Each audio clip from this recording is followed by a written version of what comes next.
What's up, guys? Decent day today. I want to go over, we'll do what we normally do here. I'm gonna go over SPY, QQQ. We had some decent 10300s today. We'll look at the 10300 screener together. I won't do too much, on screen together, but there's a list of about, I don't even know. This list got to have at least 40 or 50 names on it. They're names that I'm gonna remove from the 10300 list. I don't think they need to be on there anymore. That's names that either played their course and kind of went up and I never got into and the risk to reward's kind of gone, or there's also names that have just fallen lower. Couldn't really follow through from their 10300 day, so we'll get rid of those.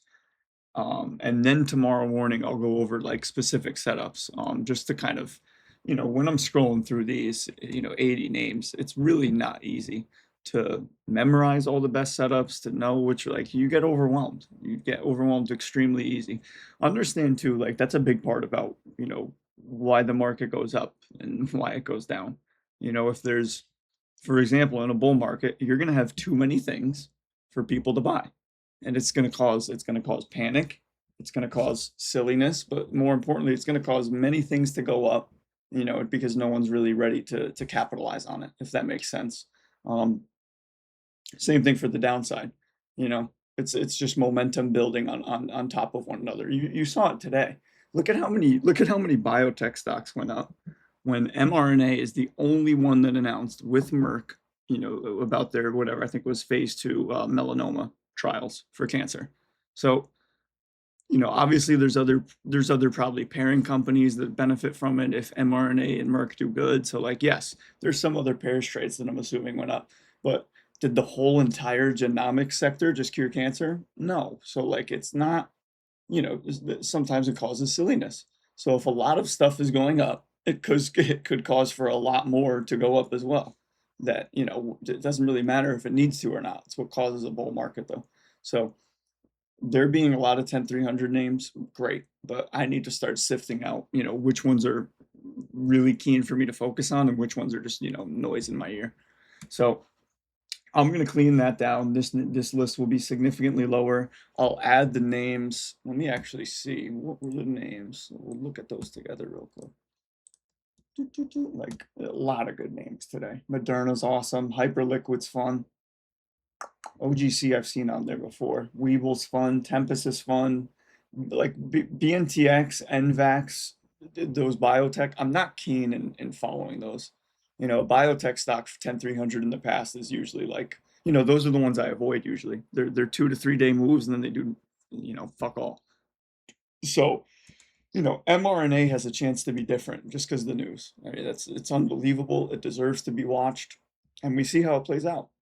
Just, it's really just about risk to reward opportunities. It's not about me. It's not about anyone being right or wrong. It's just a matter of what's possible. If any biotech stock's going to go, it's going to be mRNA now.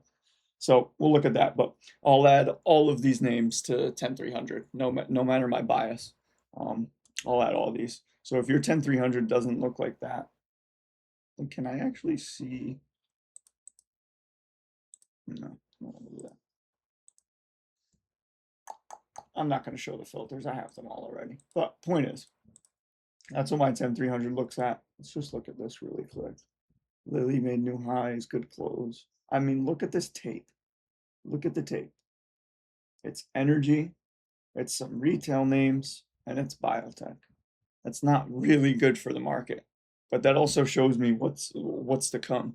If this market does want to turn, semis have room, like a lot of room now, a lot of room. So don't get caught up. These are defensive names. They're going to be there forever. If you want to stare at Lilly, own it. I own Lilly. I've owned Lilly for like 3, 4 years. These aren't names that I'm really, me personally, I'm not too keen on trading. So, I'll wait for my opportunities to arise again, and I'm honestly just happy that I caught mRNA in the slightest. Um, Bitcoin, crypto's the other player after today. Wow, Marvel came all the way back. Wow, okay, that's also something to know. Anyways, so crypto definitely something to know. MSTR could be fun. Um, good 10-300 close today. Like that's your confluence right there. Crypto's moving. MSTR is the only crypto name that gave you a 10-300 day. Follow MSTR. Nothing else to do. So we'll look at that. The other thing I did that was pretty interesting, kind of just to try it out. I'm not saying I add it to my strategy. I'm not saying anything, but I did take a QQQ futures trade today. It was after hours. It was right. Decent move, actually. Right on that 717 break. So I know we had the 50 MA tap today, and I know we have a lot of catalysts coming up in terms of, NVDA next week. I know MU's on Kramer tomorrow.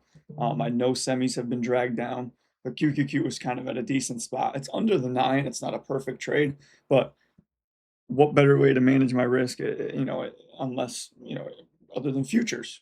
I know there's no time decay. But I also don't know, how quickly they move. I've already from the exposure I've been in, to put it in perspective. I'm up 100. Yeah, I'm up 100. I'm up $100 right now. But I mean, I've been in this for about an hour. I don't know, maybe an hour. And even when it was moving, 50, 60 cents against me, I was down like $18, $30. And this is, $4,600 worth of equity. So in terms of how it moves, this is extremely comfortable for me. I go $4,000 or $5,000 on an option. I could be down, I'm down hundreds in seconds. So it's definitely nothing, it's definitely not really comparable to options, but we're trying it out. That doesn't mean just go click a button after you hear this video and bang QQQ or, NQ futures. But I'm trying it out. I want to see how it moves. If I'm able to play levels, on high volatility events, like it could be useful without having to worry about options decay and all that annoying shit.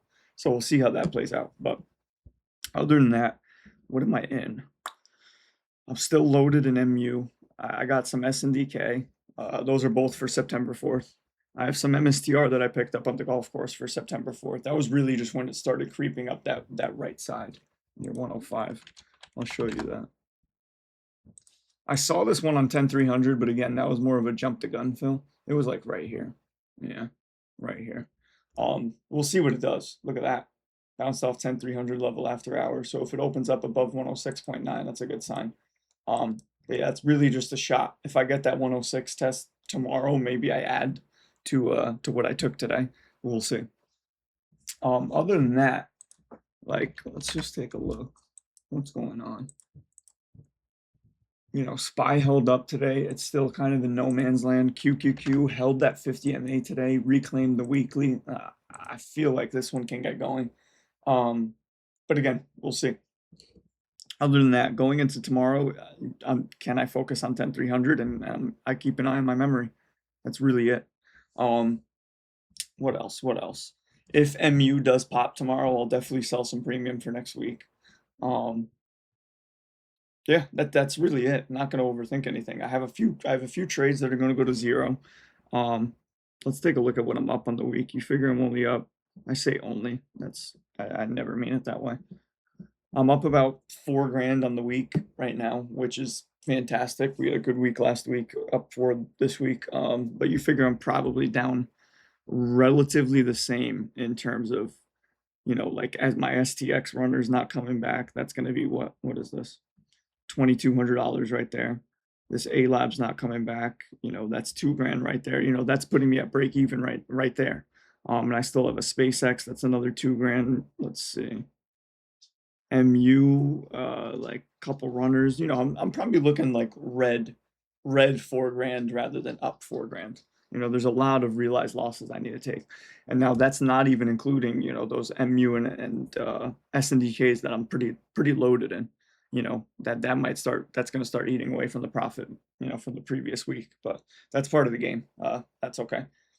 But we're starting to finish up August here almost. Like I'm really in defensive mode. I've been in this situation before. Come November, December, even January, like I need to start prepping for taxes. I'm gonna want to withdraw, and I'm not gonna just want to withdraw my profit or my tax bill. I'm gonna want to withdraw that, and then some. So we'll see. You know, maybe it's a matter of me resetting my account down to X amount. I have no idea. We'll figure that out. But point is, you know, I'm starting to feel it in my head. I'm getting to the back end of the year. I need to make sure taxes are taken care of. I need to make sure, um, you know, basically that I'm protecting myself from being able to pay off my taxes, being able to pay myself what I want, and then leaving a meaningful amount in here for next year to grow. You know, the goal's always been to leave a little bit more every single year. You figure last year I started with 100K, you know, or sorry, this year started with 100K. If I can somehow, you know, take everything out and pay myself fantastic and load up all my other accounts and I'm left with 150, like that's a win. If I'm left with 120, that's a win. If I'm left with 200, that's a win. 300, like, you know, whatever it is. I just want to try and be slightly better off than I was the year prior. Um, you know, obviously, if I have to sacrifice paying myself less to do that, I'm gonna withdraw more, but that shouldn't be the case. Um, so yeah, we'll see. But that's the withdrawing, the end of the year mentality is kind of getting into the back of my head. And you know what's crazy? Like I swear it was just like a month ago that I was getting ready for the year to start. That's like the craziest thing about me saying that right now.